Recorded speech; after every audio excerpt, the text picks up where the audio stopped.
ओ जी, ये है जी माखे दा होटल। माखे दा होटल साहिवाल दे बिल्कुल नाल। ये है ने अली हैदर टी स्टाल वाले, ठीक है। तो इधर मिलती है जी बड़ी ज़बरदस्त गुड़ वाली चाय, ठीक है जी, गुड़ वाली। आओ पिए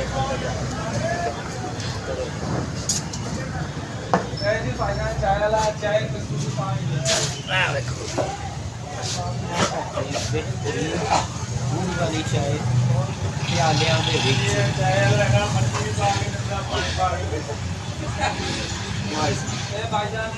ਕਿਸੇ ਦੌਰ ਜਿਹਦਾ ਨਾਮ ਹੁੰਦਾ ਸੀ ਨਾਮੀ ਗ੍ਰਾਮੀ ਚਾਹ ਦਾ ਔਰ ਚਾਹ ਦਾ ਸ਼ਗਿਰਦ ਹੈਗਾ ਸਿਆਲੀ ਵਾਲਾ ਹੋ ਗਿਆ